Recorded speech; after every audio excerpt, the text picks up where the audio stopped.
Tra 1 e 6 milioni di anni fa, cari amici, venne alla luce un primate con un gene particolare che moltiplica le connessioni neurali e ne incrementa la funzionalità di un paio di ordini di magnitudine.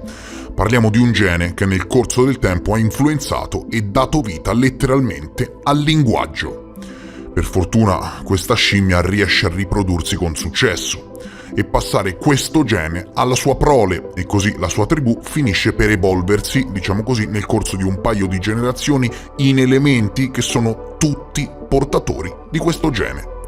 Si stima che in media un solo maschio, e quindi il maschio alfa secondo alcune analisi antropologiche, ingravidava fino a 17 femmine. Se ne può stimare quindi la repentina diffusione. Naturalmente questa tribù era destinata a conquistare e sbaragliare tutte le altre grazie alle sue superiori capacità cognitive e da lì fu destinata a diffondersi in tutto il globo. Ed è proprio appoggiandosi a questa linea di pensiero che gli scienziati più ortodossi reputano che non ci sia nulla di antidarwiniano nel nostro gene Mir 941. Ma è proprio così? Oggi lo scopriremo. Il gene Mir 941, signori, è un gene che si trova solo negli esseri umani, dove è apparso tra 1 e 6 milioni di anni fa, dal nulla, senza che ci fossero precedenti genetici che hanno potuto portare alla nascita di un gene simile. In questo caso si dice de novo. Parliamo di noi stessi, parliamo del genere umano e dopo il grande successo del video sull'RH negativo torno qui ad approfondire una tematica che già affrontai a suo tempo qui sul canale. Il gene Mir 941 regola i geni coinvolti nella differenziazione cellulare e nella segnalazione dei neurotrasmettitori.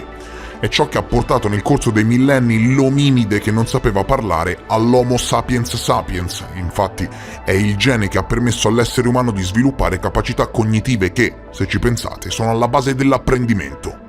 Un'altra particolarità del gene chiave dell'Homo sapiens sapiens che ci permette forse di decifrare finalmente il mistero dell'evoluzione umana è che questo determinato gene, che vi consiglio di approfondire privatamente, giunse all'improvviso ed era operativo fin da subito. Era già perfettamente operativo 1 milione di anni fa e discendeva da quella parte di DNA non codificante che gli scienziati chiamano spazzatura. Vi ricordate? Ne abbiamo parlato con l'intelligenza artificiale, il DNA non codificante che prima si pensava che non servisse a niente, oggi invece, anche grazie alla scoperta del gene Mir 941 da parte dell'Università di Edimburgo, abbiamo capito che ha giocato un ruolo importante nell'evoluzione umana. In pratica, per quanto riguarda il gene Mir 941, lo abbiamo semplicemente trovato inserito all'interno del nostro DNA. Discende da una parte di DNA non codificante e per qualche strano motivo ha permesso le funzioni cognitive del nostro cervello.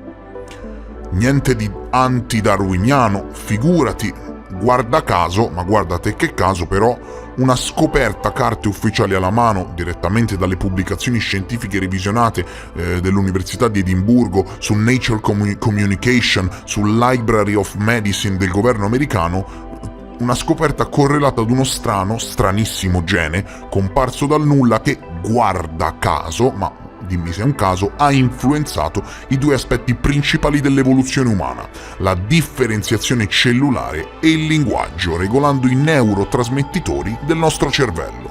Ora, niente di antidarwiniano, no, figuriamoci, cosa ci sarebbe da dire? Ci sarebbe da dire che la comunità scientifica internazionale è ben lontana dal fornire tutte le risposte per quanto riguarda la nostra evoluzione e molto spesso ci accorgiamo che il puzzle è incompleto.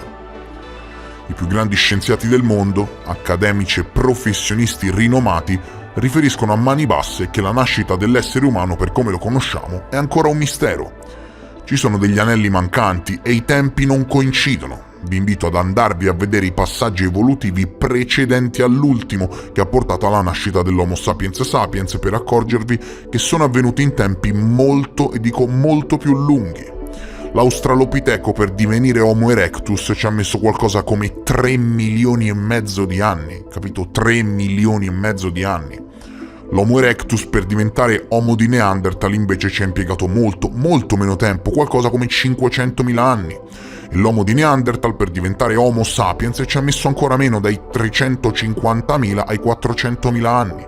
Prima che l'Homo habilis si evolvesse nell'Homo rudolfensis ci sono voluti circa 500.000 anni. Prima che l'Homo rudolfensis si potesse evolvere nell'Homo ergaster ci è voluto quasi 1 milione di anni. Sapete per gli scienziati l'ultimo passo evolutivo quanti anni ci ha messo a compiersi? Dai 50 ai 30.000 anni.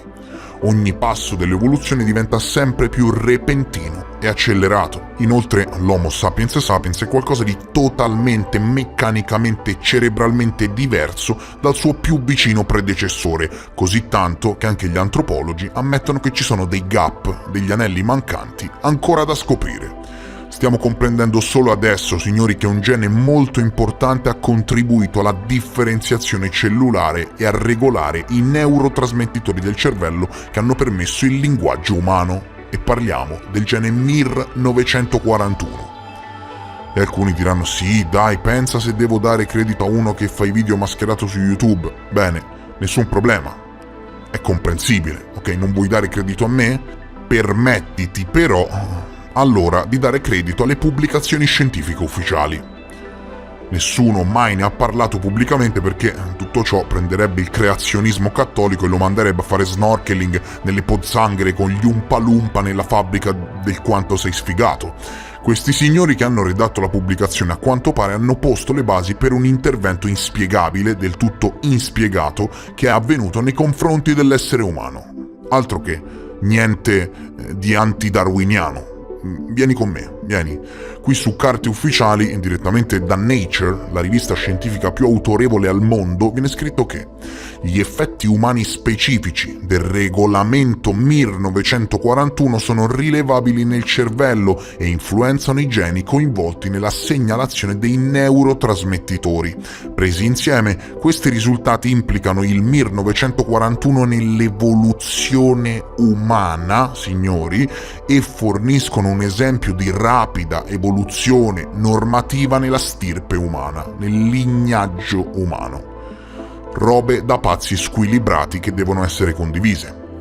Il resto della pubblicazione è molto dettagliata e ti fa seriamente capire che mentre i più ortodossi cercano sempre di spiegare tutto con il darwinismo, in questo caso abbiamo le prove dentro di noi relative ad un gene comparso dal niente che ha regolato, guarda che caso, le principali capacità cognitive dell'essere umano.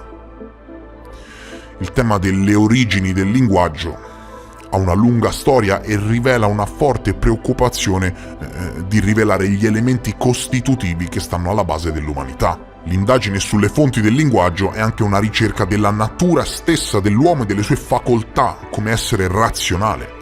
In effetti, tutte le ricerche sul linguaggio portate avanti nel corso della storia sono state allo stesso tempo un'esplorazione dura e pura del funzionamento della mente umana. Fisiologia e neuroscienze si stanno occupando di come e dove funzionano le connessioni neurali del parlato e da poco abbiamo scoperto che sono regolate dal MIR941. Oggi la questione dei principi del linguaggio si colloca nel regno dell'evoluzione degli ominidi e della comprensione che il suono costituisce un mezzo di comunicazione imbattibile. Il sistema orale auditorio permette agli esseri umani un tipo di comunicazione che, in generale, è nettamente sopra tutti gli altri. Lo strumento espressivo umano, a differenza di altre specie animali, permette al soggetto di parlare di sé e degli altri. La complessità delle sue strutture permette anche di parlare del presente, del passato e del futuro, e all'unanimità la comunità scientifica internazionale concorda nell'affermare che il linguaggio è uno dei fattori determinanti correlati alla nostra evoluzione. Cosa dire allora se poi veniamo a sapere che il linguaggio è stato permesso da un misterioso gene comparso dal niente nel nostro DNA e che possediamo solo noi esseri umani? Parliamo di genetica, ok? Credimi che più approfondisci questa ricerca e più si fa interessante. E cosa sono i geni? Un gene, signori, non è altro che una sequenza di DNA che codifica la sequenza primaria di un prodotto finale e permette la creazione di singole molecole.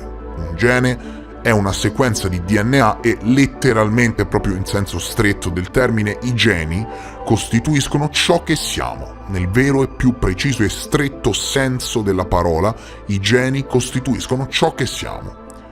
Di solito i geni vengono ereditati dai genitori, quindi parlando in maniera molto semplice, siamo un mix genetico dei nostri genitori e dei nostri antenati.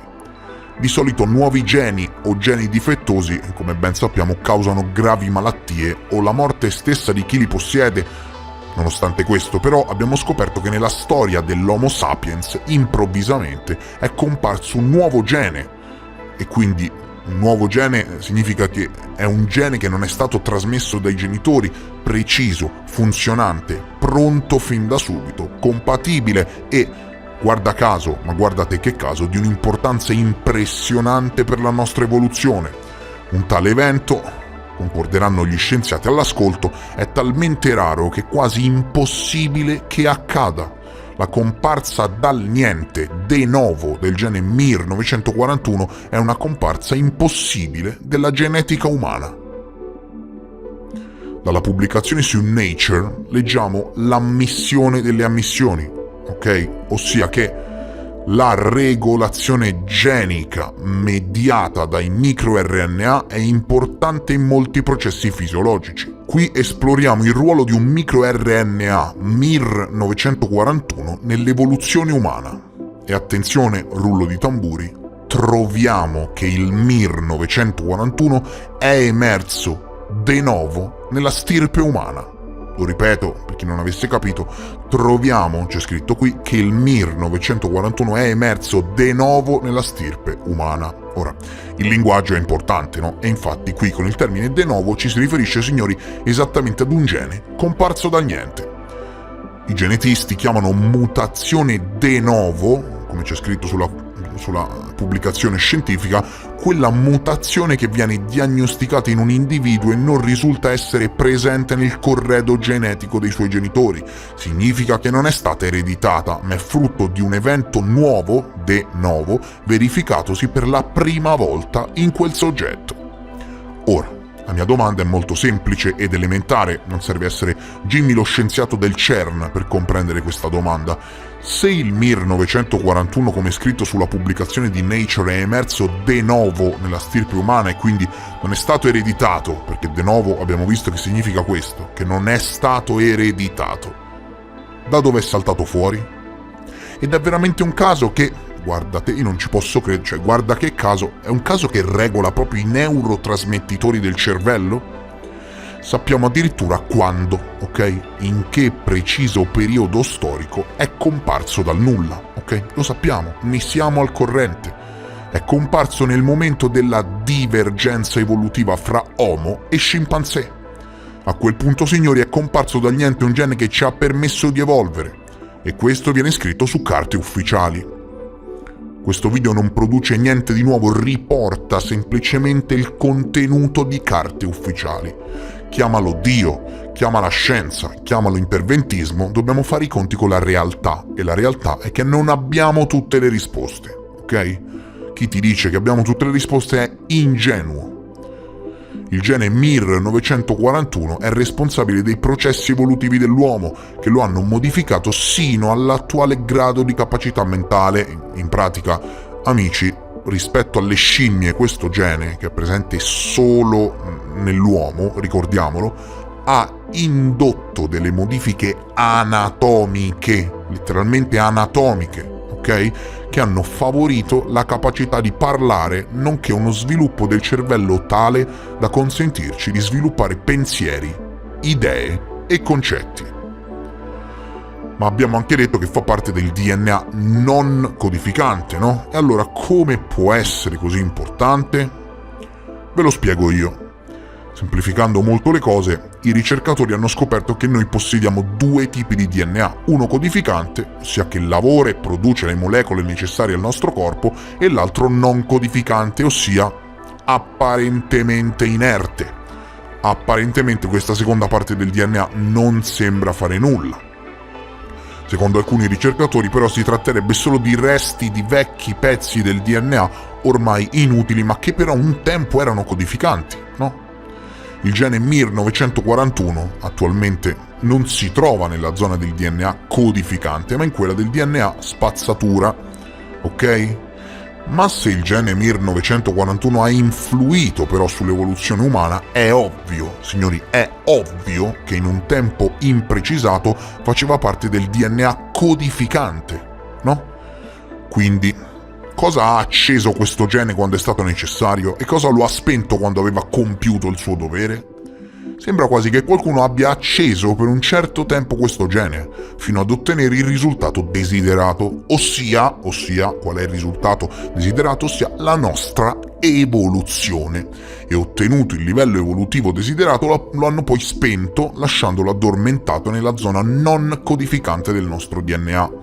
Chi ha stabilito quindi fino a che punto noi dovevamo evolverci?